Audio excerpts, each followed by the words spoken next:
안녕하세요. 조몽순 모사입니다. 오늘은 직장 내 그 성희롱 그 사례에 대해서 설명드리겠습니다. 그 사례라고 하면은 이런 성희롱이 발생하고 그에 대해서 어떻게 대처하고 어떤 결과가 있었고 또 그에 대해서 얻는 교훈이 뭔지, 그리고 또 이걸 통해서 성인의 어떤 개념, 그리고 또 성희롱이 어떤 유형으로 발생하는지, 그리고 성희롱 판단 기준, 그리고 또 성희롱이 일어났을 때 그 절차, 뭐 이런 부분에 대해서 같이 설명드리도록 하겠습니다. 제가 몇 년 전에 제가 관리하는 자문사에서 발생한 성희롱 사건입니다. 그 수원 비행기장에 있는 한 사업장이 있는데, 여기에 대부분이 다 남자 직원의 여자 몇 명이 같이 근무를 했습니다. 근데 그 관리소장이 그 여직원들한테 좀 이렇게 막말이라기보다는 좀 성적인 언어를 많이 사용했습니다. 다시 말해서 그 여성 근로자들한테 뭐 화장을 안 하고 온 그 여직원한테 너는 시집가더니만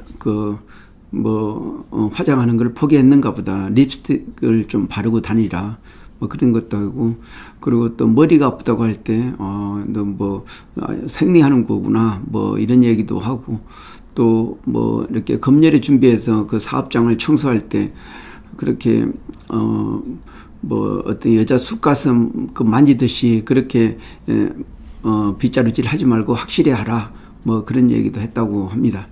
그래서 뭐 그런 것도 있고, 또 여직원이 있을 때 그 여직원이 머리를 이렇게 쓰다 뭐 주기도 하고, 그래서 그 여직원이 도저히 참을 수가 없어가지고 성희롱에 대한 그 육하 원칙으로 그런 내용들을 기술해서 인사부서에 그 성희롱 구제 신청을 했습니다. 그래서 인사부서에서는 우리 노무법인의 어떤 가이드에 따라서 그게 실제적으로 성희롱인지 여부를 판단하고, 또 관련된 그 소장을 징계를 하게 됐습니다. 그래서 이게 또 그 소장이 착실히 근무해야 한 내역도 있기 때문에 한 1개월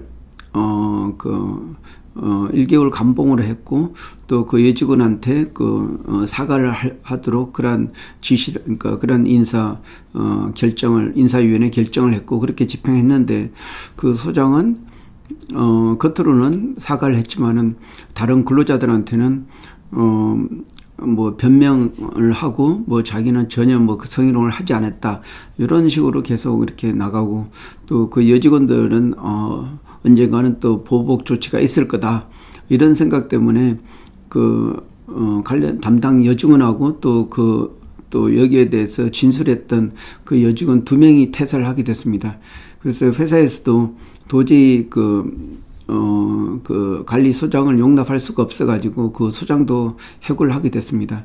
그래서 그 사건을 살펴보면은 어떤 직장 내 성희롱이 어떤 건지, 그리고 그 가해자 입장이나 또 피해자도 제대로 그 성희롱이 어떤 건지에 대해서 설명이 없었고, 그리고 이렇게 결과적으로 볼 때는 그 회사에서 꼭 필요한 인재가 퇴사를 하게 되는 그런 계기가 됐고, 그래서 사전에 아마 성희롱이라는 걸 충분히 교육을 했고, 이쪽 구제 절차나 관련된 내용에 대해서 충분히 교육이 돼 있으면은 이렇게 비극적으로 퇴사하는 그런 거를 막을 수 있었다고 생각됩니다.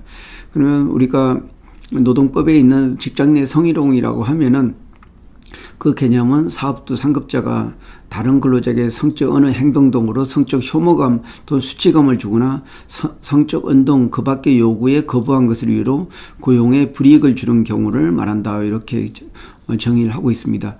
따라서 성희롱이 되기 위해서는 그 조건이 성적인 요소가 있어야 되고, 또 그 직장이라는 어떤 그러니까 어떤 직장에는 어떤 업무와 관련되는 거여야 되고, 그리고 상대방이 좀 불쾌하다거나 어떤 거부 반응이 있어야지 바로 성희롱이 됩니다. 그래서 이 성희롱은 구체적으로 뭐 언어적 성희롱, 신체적 성희롱, 또 시각적 성희롱, 그 외에 성희롱이 있는데 가장 많은 게 좀 언어적 성희롱인 것 같습니다. 그래서 이런 걸 예방하기 위해서 노동법에서는 1년에 한 번씩 반드시 1시간 이상의 교육을 하도록 되어 있습니다.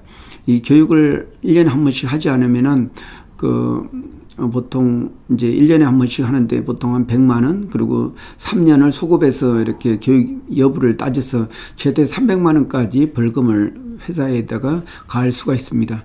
그리고 성희롱 이런 사건이 발생하면 회사는 반드시 그 성희롱인지 여부를 확인하고, 또 성희롱 경우에는 반드시 그 가해자를 처벌하고 또 그 피해자에게 반드시 피드백을 주도록 되어 있습니다. 하여튼간에 성희롱이라는 게 우리 주변에서 쉽게 일어날 수도 있고, 그러니까 이 성희롱은 항상 제가 주의하지 않으면 발생한다, 이런 생각이 필요할 것 같습니다. 이상입니다. 고맙습니다.